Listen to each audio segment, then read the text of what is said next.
सीता हरण। भगवान श्री राम ने रावण के सारे षड्यंत्र को समझकर एकांत में सीता जी को समझाते हुए कहा, प्रिय, अब मैं कुछ मनुष्य लीला करना चाहता हूँ, अतः तुम मेरे साथ अपना माया रूपी छाया को छोड़कर कुछ समय के लिए अग्नि में निवास करो। फिर मैं राक्षसों का संहार कर पृथ्वी का भार हरण करूंगा। भगवान के ऐसे कहने पर श्री सीता जी मायामयी सीता को कुटी में छोड़कर स्वयं अंतर्धान हो गईं।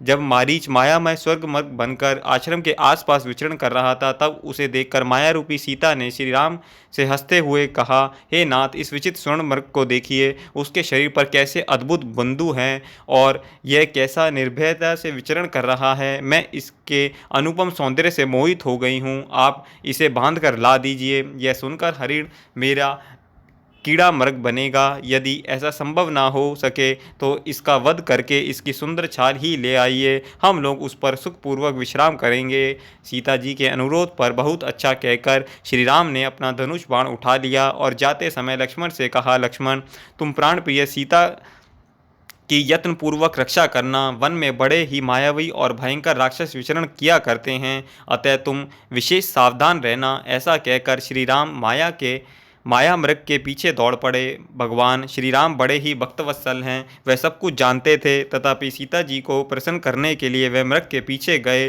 वह मृग कभी तो पास दिखाई देता था, कभी एक क्षण में दूर भागकर छिप जाता था। इस प्रकार लुकते छिपते वह श्री राम को दूर गहन वन में ले गया। वहाँ भगवान श्री राम ने अपने धनुष पर एक तीक्ष्ण बाण का संधान किया और एक ही लक्ष्य में उस मृगरूपी मरीच का वध कर डाला। बाण लगते ही मरीच अपने पूर्व रूप में आ गया और रक्त वमन करता हुआ पृथ्वी पर गिर पड़ा। उसके बाद उसने श्री राम के स्वर में, हा लक्ष्मण, रक्षा करो, के करुणा स्वरूप में पूरे वन प्रदेश को गुंजा दिया। इधर सीता जी के कानों में जब हाँ लक्ष्मण रक्षा करो का करुण स्वर पड़ा, तब वह भय और शोक से व्याकुल हो गईं। उन्होंने लक्ष्मण से कहा, लक्ष्मण, तुम शीघ्र जाओ, लगता है तुम्हारे बड़े भाई कोई भयानक संकट आ पड़ा है। लक्ष्मण ने कहा, देवी, आप अनावश्यक भय और चिंता को त्याग दें। भगवान श्री राम की पलकों के संकेत मात्र से इस सृष्टि का सृजन और संहार होता है। उन पर स्वप्न में भी संकट नहीं आ सकता। इस पर सीता जी ने क्रोधित होकर लक्ष्मण को कटु वचन कहा। उसके बाद लक्ष्मण दुखी मन से सीता को वन देवियों को सौंप कर चले दिए। उस समय मौका पाकर रावण भिक्षुक वक्ष में सीता के पास आया और भिक्षा की याचना की। सीता जी ने कंद मूल आदि देखकर भिक्षुक का स्वागत करना चाहा, किंतु उसने भिक्षा लेने से इनकार कर दिया और कहा, मैं विश्वा मुनि का पुत्र राक्षसराज रावण हूँ।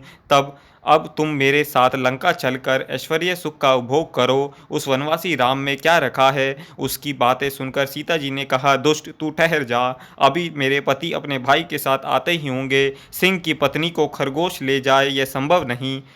थोड़ी ही देर में श्री राम के बाणों से छिन्न भिन्न होकर तू यमलोक चला जाएगा। सीता जी की बातों से क्रोधित होकर रावण ने उन्हें उठा लिया और अपने रथ में डालकर आकाश मार्ग से लंका की ओर चल पड़ा।